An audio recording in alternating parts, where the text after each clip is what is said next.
Hey, good to have you back. If you're new here, I'm Fen, this is Borderlines. And the whole point of this channel is pretty simple. Every week, a handful of stories get reported as separate, unconnected headlines, and every week, if you actually line them up next to each other, they tell you something the individual headlines never could. No shouting, no doom music. Just the receipts, laid out so you can see the shape of the week instead of just the noise of it. And this week's shape is a strange one, because on paper, it was a quiet week in Washington, a ceasefire mostly held. A housing bill passed with almost nobody voting, no. A Tuesday primary came and went. If you only skimmed the headlines, you'd think the temperature in American politics actually went down for once. It didn't. It just got better at hiding. So, let's start with the thing that looked on the surface like the week's one genuine win, because the way it ended tells you almost everything you need to know about the other four stories we're getting into. Congress passed the largest housing bill in roughly 3 decades, 358 to 32 in the House, 85 to 5 in the Senate.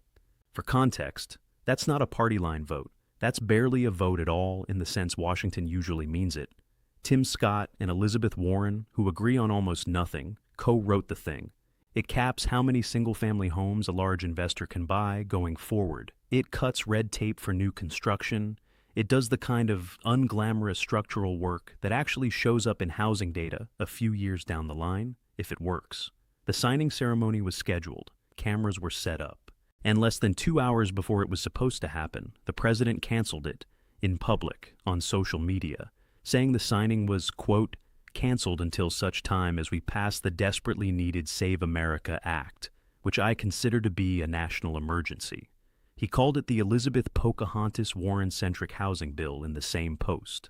Now, sit with that sequence for a second because it's almost too clean a metaphor to be real. A bill nearly the entire Congress agreed on, designed to lower the cost of one of the only things every single American household needs, got held hostage, not killed, just paused indefinitely, to apply pressure on a completely unrelated bill about voter identification.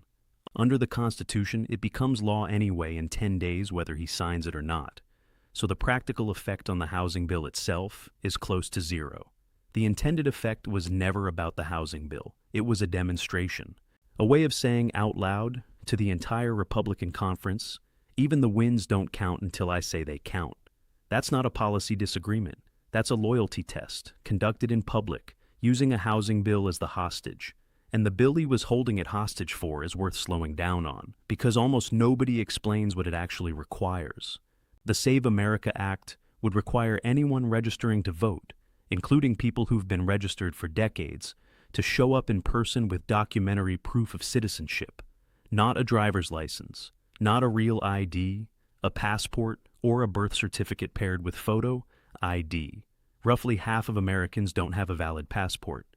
An estimated 69 million married women in this country have a different last name than the one on their birth certificate. The bill passed the House back in February. It still doesn't have 60 votes in the Senate. North Carolina's Tom Tillis, a Republican, called it a waste of time. Senate Majority Leader John Thune has so far refused Trump's demand that he killed the filibuster to force it through. And Trump went after him by name on social media for it, writing that anybody who doesn't want to, quote, terminate the filibuster is, quote, a fool. So that's the backdrop. A genuinely bipartisan housing win held as collateral against a bill the president's own party can't agree to pass. Now, here's where it gets interesting, because 3 days before all of that, the Senate did something it has not done in over 50 years. It passed a War Powers Resolution, 50 to 48, directing the president to end the military conflict with Iran or get explicit congressional authorization to continue it.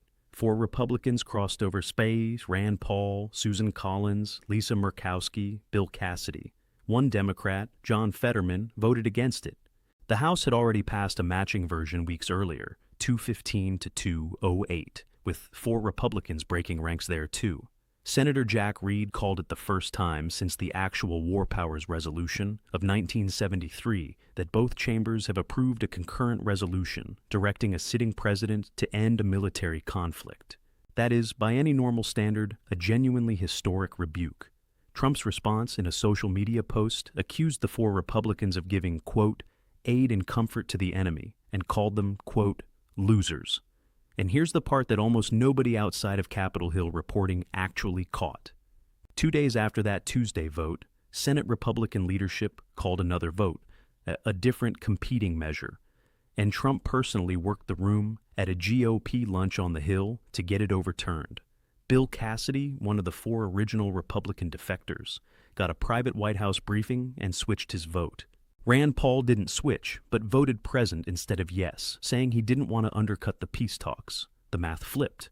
The original resolution, technically, still stands on paper. The second vote was a different piece of legislation, not a repeal of the first. But in practical terms, the rebuke got walked back within 48 hours in front of cameras because 4 senators got leaned on hard enough to fold. Symbolic votes are supposed to at least hold their symbolism. This one barely lasted 2 days. And underneath both the war powers fight and the war itself sits a number that's easy to lose track of. The Pentagon is currently asking Congress for $80 billion, mostly to refill munitions and stockpiles spent on a conflict that started, by the administration's own account, to prevent something nuclear weapons development, that the negotiated outcome doesn't even fully resolve. Iran kept enriching. No inspectors got the access the deal originally implied. Trump has publicly claimed Iran agreed to the, quote, highest level, unquote, of monitoring by nuclear inspectors. Iranian officials have rejected that characterization outright, and Iran's own parliamentary speaker described the deal as, quote, America's declaration of defeat. 2 governments describing the exact same piece of paper as opposite outcomes. One of them is wrong, possibly both. And the $80 billion bill doesn't care which one turns out to be right. Now, layer onto that a story that's been sitting in plain sight for weeks and somehow still isn't a major topic of conversation. Tulsi Gabbard resigned last month as Director of National Intelligence, the person who, until very recently, oversaw the entire American intelligence apparatus. Days later, the Washington Post published a year-long investigation built on more than 25,000 pages of internal memos, provided by a former member of a breakaway Hare Krishna group Gabbard was raised in. The documents appear to show the group's reclusive leader, a man named Chris Butler, directing what legislation Gabbard should introduce, what she should say in television interviews, even specific phrasing. The Post compared her live remarks across 32 interviews to talking points memos, and found her language matched, almost word for word, in 24 of them. Gabbard's office has called the entire investigation, quote, a blatant example of anti-Hindu bigotry, and separately characterized it as tied to a failed extortion attempt by a disgruntled former member. Both of those claims are part of the public record and deserve to be heard alongside the reporting, not instead of it. But set the dispute over motive aside for a second, and just sit with the plain fact pattern. A sitting member of Congress, then a presidential candidate, then the country's top intelligence official, was, according to extensively documented reporting, she disputes apostasy, taking detailed direction from outside government on what to say and what to legislate, for years, while serving in a role explicitly built around independent judgment. Whether or not you believe the framing, that's not a small story. That's a story about who was actually making decisions inside one of the most sensitive offices in the federal government, and it surfaced 1 week after she'd already left it, which is, depending on how you want to read it, either remarkably bad timing or remarkably convenient timing. Meanwhile, 3,000 miles away in New York City, voters delivered the most concrete signal yet of where the actual energy in American politics is moving, and it has almost nothing to do with anything we've just covered, which might be the point. 3 candidates backed by Mayor Zohran Mamdani swept their Democratic primaries. Brad Lander beat a 2-term sitting congressman. A first-time candidate beat a 5-term incumbent who chairs the Congressional Hispanic Caucus by about 2,000 votes. And State Assembly member Claire Valdez won the seat being vacated by a 30-year incumbent, despite that incumbent publicly backing her opponent instead. All 3 winners ran explicitly critical of the influence of pro-Israel lobbying groups in Democratic politics. The mayor framed it afterward not as electing more Democrats, but, in his words, electing better Democrats. A distinction that should make a lot of established incumbents in safe seats very uncomfortable heading into next year, regardless of party. This is, worth saying plainly, a story about pressure building inside the Democratic Party, not really about Trump at all. But it matters to the broader picture precisely because of what it tells you about where energy is actually flowing in American politics right now, while the executive branch is consumed with loyalty tests over a housing bill. And then there's the Supreme Court, which closed out its term this week with two 6-3 rulings that didn't get nearly the attention the housing bill drama did, despite arguably mattering more to more people, long after this particular news cycle is forgotten. The first lowered the evidentiary bar immigration officers need before denying re-entry to green card holders, lawful permanent residents, coming back from travel abroad. Officers no longer need, quote, clear and convincing evidence, unquote, that a disqualifying crime occurred. A lower, reason to believe standard is now enough. Justice Ketanji Brown Jackson, writing for the dissent, put it about as bluntly as a Supreme Court opinion gets. I worry that the court has now handed the government a massive blank check. The second ruling, decided the same day, went against a black former prisoner, a practicing Rastafarian who hadn't cut his hair in over 20 years, who sued Louisiana prison officials after they handcuffed him to a chair and forcibly shaved his head. He argued that violated a federal law specifically designed to protect the religious rights of incarcerated people. He lost 6-3 on the same day.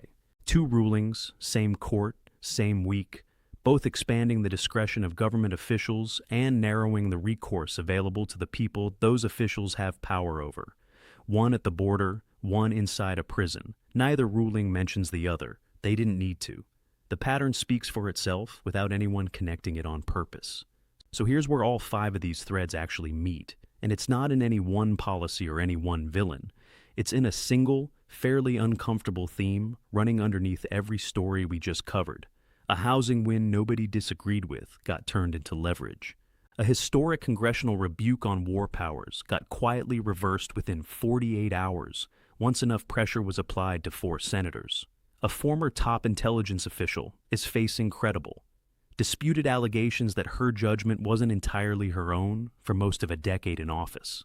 The country's highest court spent its final week in session, making it measurably easier for officials to act on suspicion rather than proof.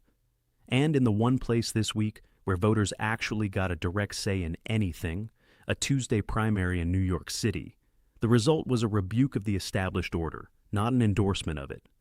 Put those 5 things next to each other, and the headline of the week isn't really any one of them. It's that almost none of the actual decision-making this week happened in a place voters could see or shape in real time. It happened in a canceled signing ceremony, a closed-door GOP lunch, 25,000 pages of memos nobody knew existed until a reporter spent a year on them, and a courtroom opinion most people will never read past the headline of. The one moment ordinary people actually got to weigh in directly was a single primary in one city. And even that got framed almost instantly as a referendum on something much bigger than the 4 people on the ballot. Does any of this reverse? Some of it probably does. The housing bill becomes law in 10 days regardless of whether Trump ever signs it, hostage situation, or not. The SAVE Act still doesn't have the votes. Courts have blocked funding leverage tactics before, and may again. The Gabbard story will get litigated in public for months, and litigated for real if anyone decides to sue over it. But what doesn't reverse easily is the precedent each of these quietly sets once it's been demonstrated to work even once. A war powers rebuke that folds in 48 hours under direct pressure teaches every future Congress exactly how much pressure it actually takes. A housing bill held hostage teaches every future president that even broad bipartisan wins are negotiable chips, not finished business. That's the actual story of this week, not any single headline. But what happens to a system once enough of its hard-won, on-the-record wins turn out to be conditional, reversible, or simply unsigned? I'm not going to tell you how to feel about any of this. That's not really the job here. I just think you deserve to see all 5 pieces laid out next to each other before you decide what they add up to, instead of getting them one disconnected headline at a time, the way they were actually reported. If you want the sourcing, every figure, vote count, and quote in this video is in the description below, fully attributed, so you can go check it yourself, and you should. That's Fen for Borderlines. We'll be back with the next one.